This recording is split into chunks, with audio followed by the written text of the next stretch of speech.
पुंछ में आतंकी हमले पर सियासत अपने चरम पर पहले से ही थी और अब पीओके पर भी सियासत तूफान पर है। देश के एक राज्य के पूर्व मुख्यमंत्री फारूक अब्दुल्ला पाकिस्तान को कोसने के बजाय पीओके पर उसकी हिमायत वाला बयान देते हैं। कहते हैं कि पाकिस्तान ने चूड़ियां नहीं पहन रखी। फारूक अब्दुल्ला का ऐसा बयान क्या पाकिस्तान के नापाक मनोबल को और मजबूत नहीं करता?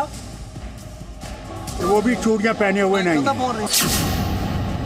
उनके पास भी एटम बम है, याद रखिएगा। जुबान हिंदुस्तानी लेकिन बोल पाकिस्तानी। ये जम्मू कश्मीर के पूर्व मुख्यमंत्री हैं।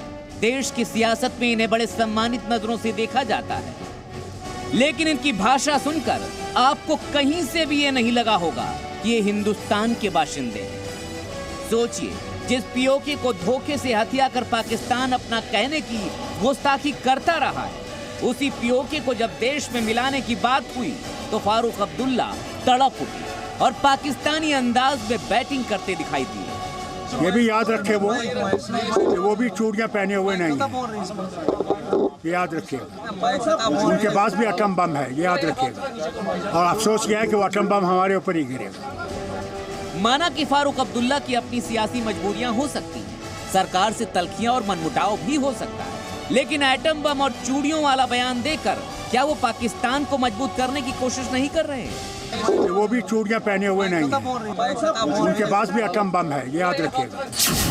फारूक अब्दुल्ला ने पाकिस्तान की चरण वंदना वाला गुणगान किया तो बीजेपी ने तीखे प्रहार किए। कहा, फारूक और पाकिस्तान की जुबान में कोई अंतर नहीं है, वो वही बोल रहे हैं जो पाकिस्तान के कुछ नेता बोलते हैं।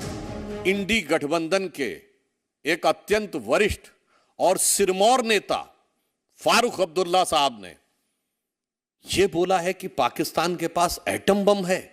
शायद इक्का दुक्का मौकों पे छोड़ के वहां के किसी सीरियस नेता ने नहीं बोला, वहां के सिर्फ पाकिस्तान के सिरफिरे नेताओं ने बोला।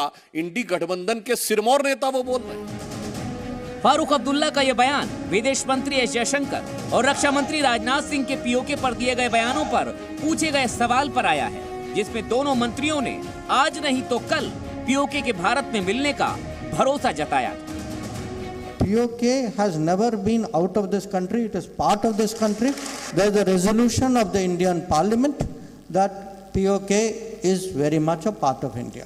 भाइयों, POK हमारा था, POK हमारा है, POK हमारा रहेगा। चिंता मत करो, भारत की ताकत बढ़ रही है। अब POK के हमारे भाई बहन स्वयं ही मांग करेंगे कि हम भारत के साथ रहना चाहते हैं। फारूक अब्दुल्ला ने पहली बार पाकिस्तान के मनोबल को मजबूत करने वाला बयान नहीं दिया। हर बार आतंकी हमले के बाद भी वो पाकिस्तान से बातचीत की हिमायत करने में जुटे रहते हैं, जबकि उनके मुंह से पाकिस्तान की आलोचना में एक भी शब्द नहीं निकलता। आखिर ये कैसी सियासत है? क्या दहशतगर्दी के बीच बातचीत होनी चाहिए? सोचिएगा जरूर। ब्यूरो रिपोर्ट, जी मीडिया। फारूक अब्दुल्ला इससे पहले भी पाकिस्तान को लेकर अजब गजब बयान दे चुके हैं। जरा देखिए, 27 दिसंबर 2023 को उन्होंने कहा कि अगर हमने पाकिस्तान से बात नहीं की तो एक तरफ पाकिस्तान है और दूसरी तरफ चीन है।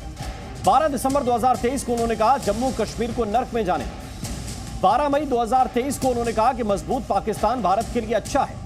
24 मई 2019 को कहा कि हम पाकिस्तान के साथ दुश्मनी करके नहीं रह सकते। इससे पहले 23 सितंबर 2020 को उन्होंने कहा कश्मीरी खुद को भारतीय महसूस नहीं करते, और 15 जनवरी 2018 को वो कह के गए थे भारत पाकिस्तान की मुसीबतों के लिए बराबर का जिम्मेदार है।